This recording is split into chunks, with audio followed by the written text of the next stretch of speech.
Assalamualaikum warahmatullahi wabarakatuh. Alhamdulillah wa syukurillah. Salatu wassalamu ala rasulillah. La hawla wa la quwwata illa billah, amma ba'dah. Selamat pagi. Salam sehat. Semoga kita semuanya selalu diberikan kesehatan, keselamatan dari berbagai macam penyakit dan virus. Alhamdulillah, di dalam keadaan yang masih belum membaik ini, kita masih diizinkan untuk melaksanakan perkuliahan meskipun lewat perkuliahan online. Oke, hari ini kita lanjutkan perkuliahan Masail Fiqhiyah dan kita berada di pertemuan ke-6 yang akan membicarakan tentang hukum zakat atas harta haram. Silakan nanti dicermati, didengarkan, disimak baik-baik penjelasan dari saya untuk bekal presentasi dan diskusi nanti. Kita mulai. Bismillahirrahmanirrahim. Hukum zakat atas harta haram. Mengapa muncul pertanyaan tentang zakat atas harta haram? Ada beberapa hal yang melatar belakangi hukum tersebut. Nah, antara lain yang pertama, bahwa zakat sedari awal berfungsi sebagai penyuci atau pembersih dari harta. Dalam Al-Quran Allah telah menyampaikan, khudz min amwalihim shadaqatan tutahhiruhum wa tuzakkihim biha wa sholli alaihim inna sholataka sakanul lahum. Ambillah dari harta-harta mereka sedekah. Sedekah dalam hal ini para mufassir memaknai sebagai sedekah wajib atau zakat. Tutahhiruhum, yang akan menyucikan mereka, wa tuzakihim, dan membersihkan dan menyucikan. Jadi fungsi awal zakat itu adalah untuk menyucikan harta. Karena kita tidak pernah tahu apakah harta yang kita peroleh ini benar-benar 100% halal ataukah tercampur dengan harta-harta yang tidak tahu statusnya. Bisa ya karena hal-hal kecil, misalkan karena berbohong, karena penggelembungan harta, markup harga dan lain sebagainya. Jadi fungsi zakat memang untuk memastikan bahwa harta kita yang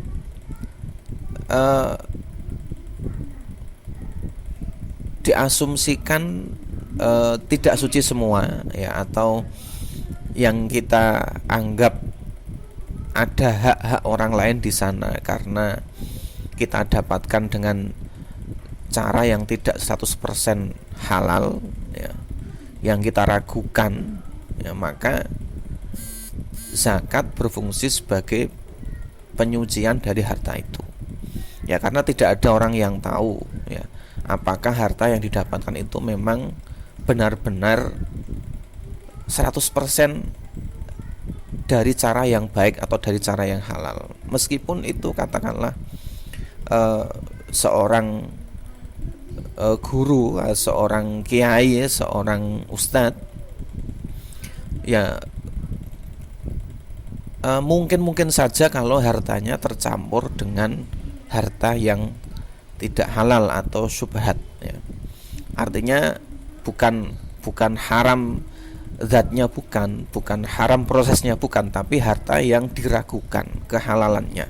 ya artinya harta yang syubhat.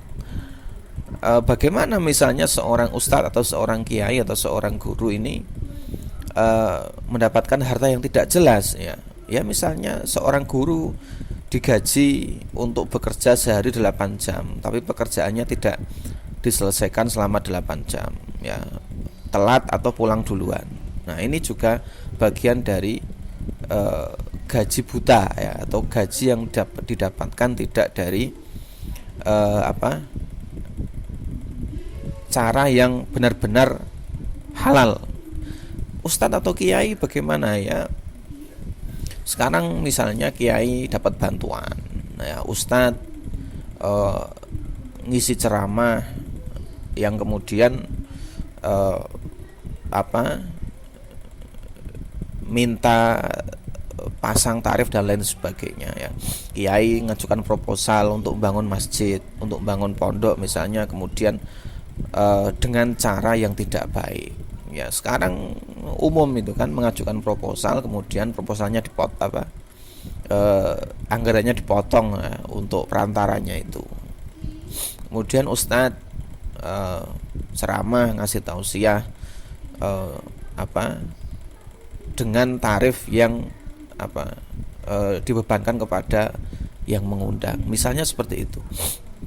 Jadi semua orang saya kira berpotensi untuk hartanya tercampur dengan harta yang tidak jelas, ya, meskipun itu seorang yang memang benar-benar katakanlah dipandang bersih, ya. Harta seorang kiai atau seorang guru atau seorang ustadz itu juga mungkin saja hartanya tercampur dengan harta yang tidak jelas. Nah, itu latar belakang yang pertama. Jadi zakat memang awalnya untuk menyucikan, ya, tujuannya untuk menyucikan harta. Nah, dalam perkembangannya kemudian harta yang dizakati ini berkembang tidak sama persis di zaman Rasul. Kemarin sudah kita bahas itu. Jadi sekarang di era modern ini para ulama beristihad dengan memasukkan harta-harta yang awalnya bukan harta zakat ke dalam harta yang wajib dizakati.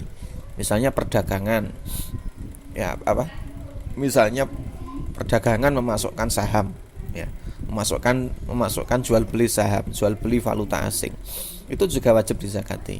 Kemudian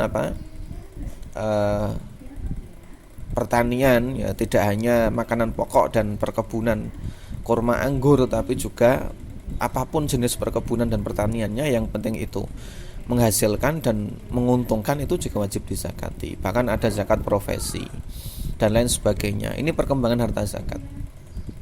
Yang ketiga, ya, karena zakat ini berfungsi sebagai penyuci dan perkembangan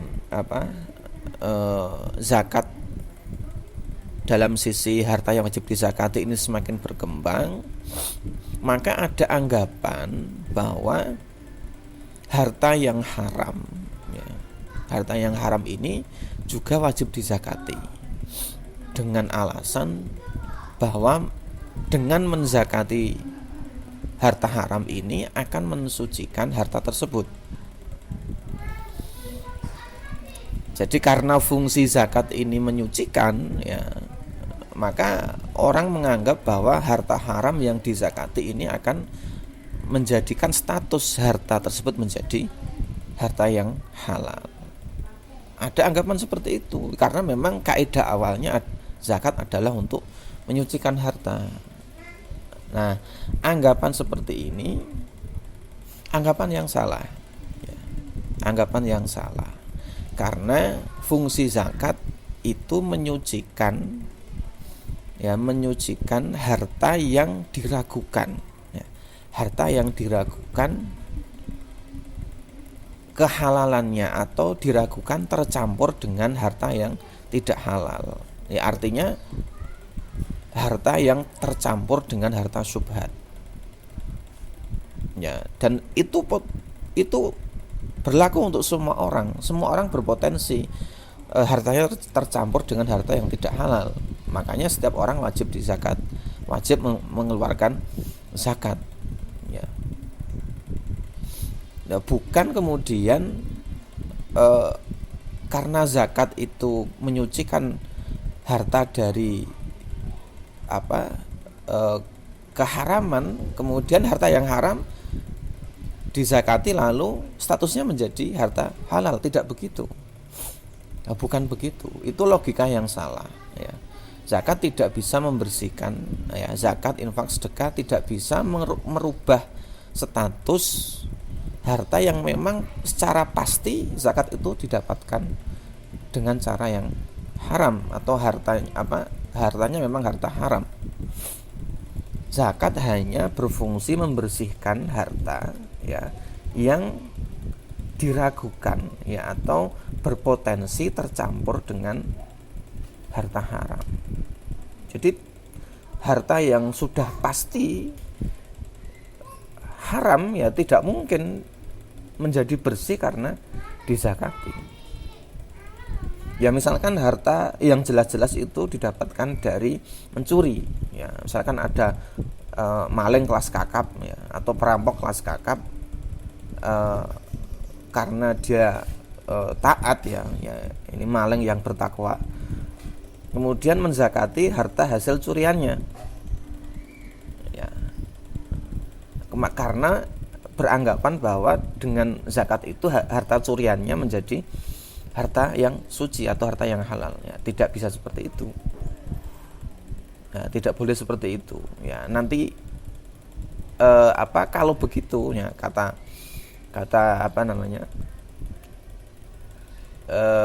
salah seorang ulama, jadi ketika kita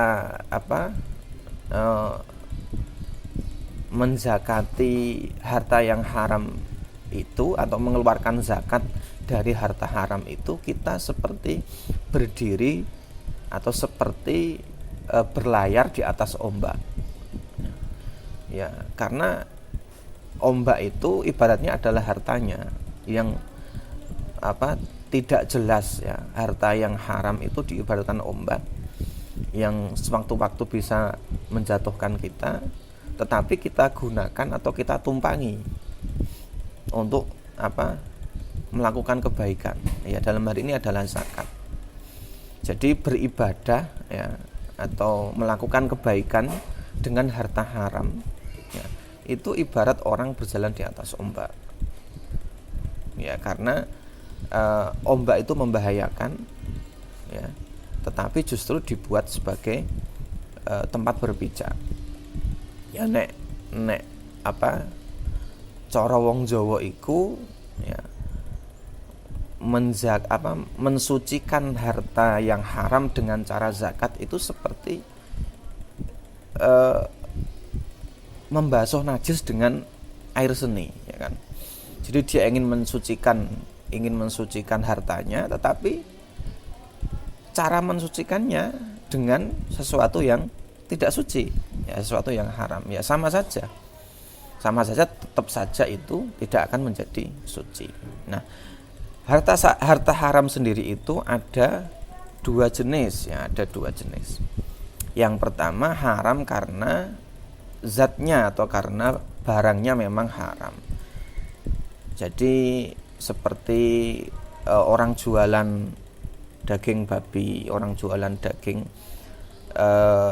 anjing, jualan narkoba, jualan ganja, itu harta yang didapatkan dari jualan barang haram ya. Jualannya itu halal, tetapi barang yang dijual itu barang haram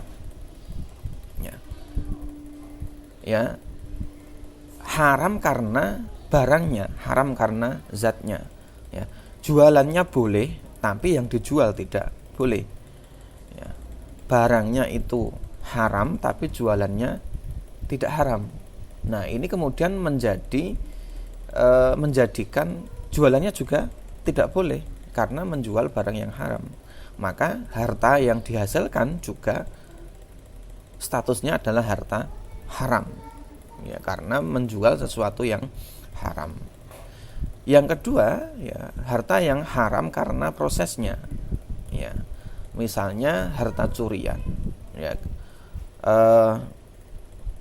mencuri, dia seorang maling profesional, ya, yang hidupnya memang dari hasil curian, yang dicuri barang-barang yang bagus, ya, curi mobil, mencuri motor. Motor dan mobilnya ini kan bukan benda haram, ya. Ainnya, ya, zatnya bukan benda haram, tapi cara mendapatkannya dengan cara yang haram, yaitu mencuri, ya. Maka hartanya juga menjadi harta yang haram, ya. Hartanya juga menjadi harta yang haram. Jadi baik barangnya itu haram ataupun caranya yang haram, dua-duanya menjadikan harta yang haram, ya. Ketika melakukan usaha tapi usahanya atau caranya tidak halal, meskipun barang yang dijual itu halal, maka hartanya menjadi tidak halal. Begitu juga ketika prosesnya halal, ya, prosesnya halal, tetapi barang yang diproses itu haram, ya, maka hartanya juga akan menjadi haram. Nah itu, jadi baik harta yang dihasilkan dari proses yang haram atau harta yang dihasilkan dari benda yang haram, kedua-duanya bisa menjadikan harta yang dihasilkan berstatus haram. Nah, bagaimana harta haram itu dizakati, gitu? Bagaimana hukumnya zakat atas harta haram? Ya, saya kira jawabannya sudah tahu semua, ya, bahwa menzakati harta haram itu tidak boleh, ya, tidak boleh. Dalam hal ini adalah harta yang haram itu tidak wajib dizakati, ya. Tidak boleh dizakati dalam arti bahwa tidak ada ketentuan, ya, tidak ada ketentuan bahwa harta yang haram itu wajib dizakati, ya, karena zakat itu hanya boleh dilakukan atas harta-harta yang jelas, ya, harta-harta yang halal, bukan harta yang haram. Lalu bagaimana, Pak? Misalnya ada seorang yang memang profesinya haram, lalu dia mau zakat kok ditolak, ya, kok ditolak, kan eman-eman itu, ya, padahal zakatnya banyak sekali. Itu kalau ditasarufkan atau kalau diberikan kepada fakir miskin itu bagus, ya. Ada pikiran seperti itu memang, ya. Bagaimana kalau wong yang halal saja itu wajib zakat, masa yang haram mau zakat ditolak? Ada pikiran seperti itu, ya. Secara ekonomi sebenarnya itu menguntungkan, ya kan? Ya, secara ekonomi menguntungkan. Jadi siapapun atau apapun hartanya, kalau dia mau mendermakan hartanya itu kan bermanfaat untuk orang lain, ya. Dari segi ekonomi menguntungkan. Tapi dari sisi fikih, bahwa harta yang ditasarufkan, dizakatkan itu atau digunakan untuk ibadah, itu syaratnya harus harta yang halal. Nah, lalu kalau orang-orang yang mendapatkan harta dengan cara tidak halal itu ditolak zakatnya, lalu bagaimana caranya? Nah, caranya tidak dizakatkan, tapi harta itu disedekahkan semuanya atau dikembalikan kepada orang yang punya kalau harta itu diambil dari orang lain. Nah, dalam hal ini dalam kitab Al-Bahrur Ra'iq, karena karya Ibnu Nujaim, beliau mengatakan begini: laukanal khabithu minal mali nisoban la yalzamuhu zakah. Seandainya harta yang haram itu sudah mencapai nisab, maka tidak wajib zakat. Mengapa? Li'annal wajiba alaihi tafrighu dhimmatihi biraddihi ila arbabihi in alimu. Karena kewajiban, ya ini diperhatikannya, kewajiban orang yang memiliki harta haram ya adalah tafrighu dhimmatihi biraddihi ila arbabihi, yaitu mengembalikan harta tersebut kepada orang-orang yang berhak. Ya kalau harta itu diambil dari orang lain, ya misalkan dicuri atau dirampok dari orang lain, maka harta itu harus dikembalikan kepada orangnya. In alimu, ya kalau dia tahu siapa pemiliknya. Au ila warasatihim,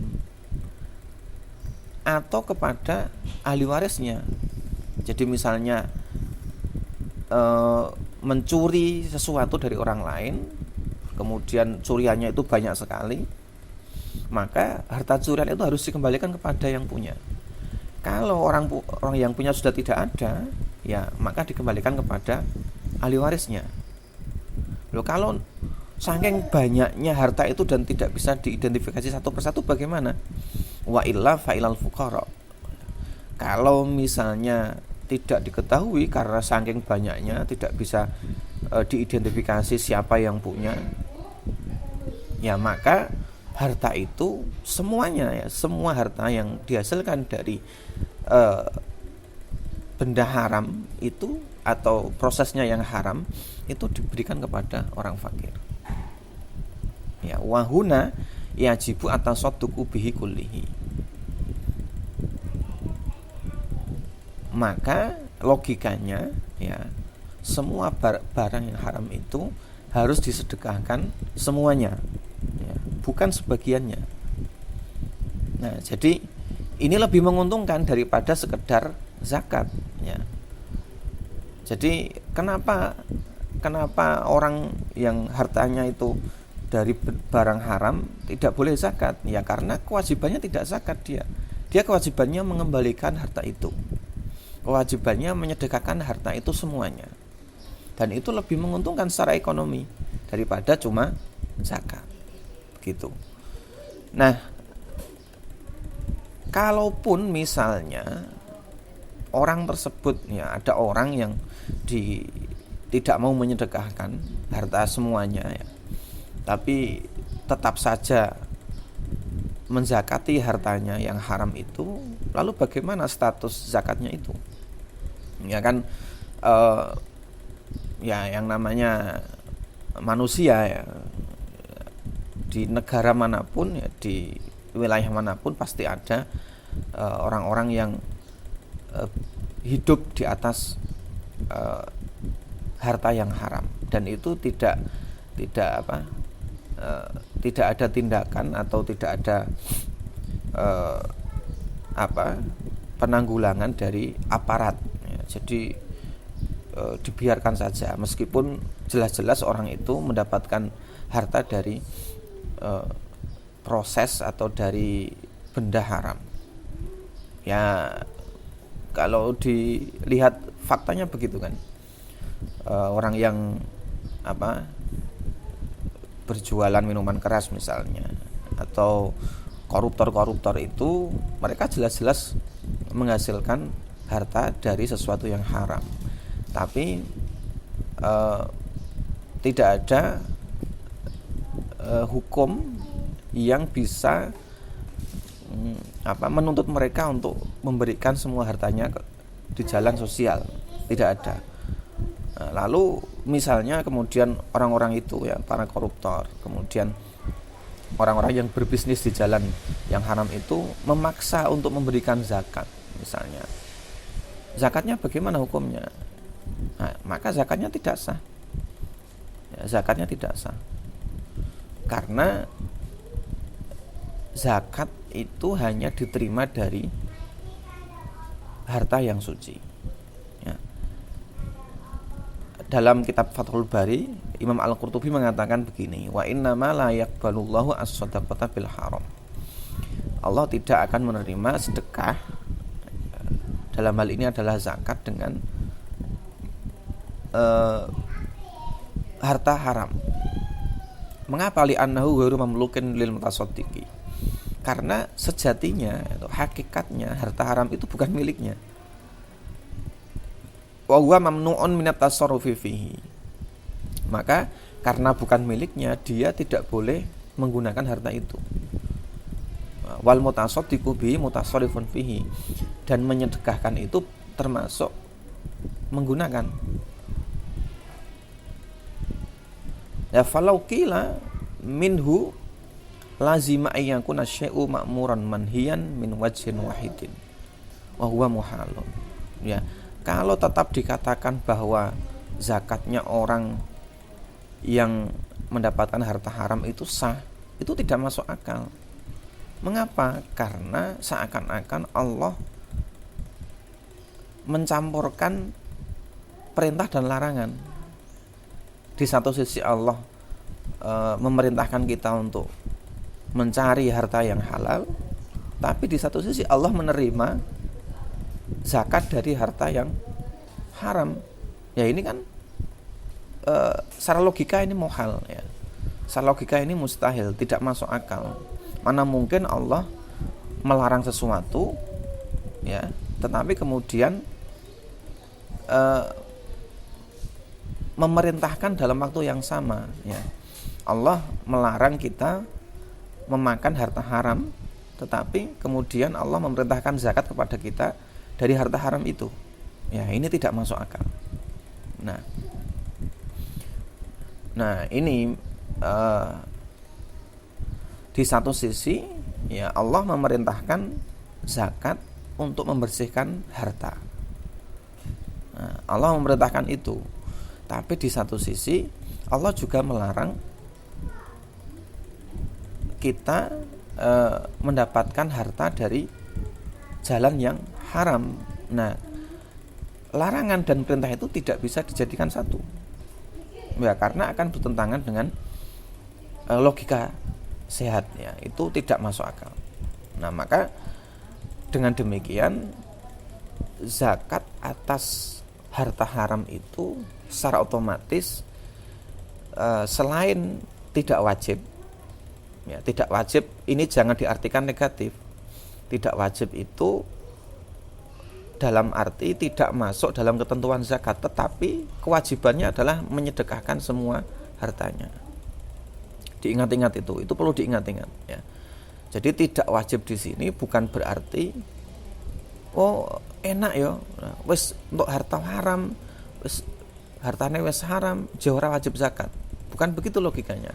Dia tidak wajib zakat karena ada kewajiban lain, yaitu menyedekahkan semua hartanya. Ya. Jadi hukum zakat atas harta haram itu yang pertama tidak wajib karena dia punya kewajiban lain yang lebih besar, yaitu mengembalikan harta. Yang kedua, kalaupun tetap dizakatkan, maka zakatnya tidak sah. Ya karena tidak mungkin mencampur adukkan antara perintah dan larangan. Ya. Itu penjelasan tentang zakat atas harta haram. Saya kira cukup untuk penjelasan kali ini. Nanti bisa dilanjutkan dengan diskusi. Dilihat dulu, dicermati dulu, disimak videonya, diangen-angen ya, dipikir, diperhatikan, nanti baru bertanya di grup ya. Jangan belum membaca, belum menyimak tapi sudah tanya. Yang pertanyaan itu sudah disampaikan di makalah atau di video penjelasan saya. Saya kira itu kita akhiri. Alhamdulillahirabbil alamin, wallahul muwaffiq ila aqwamit thoriq. Assalamualaikum warahmatullahi wabarakatuh.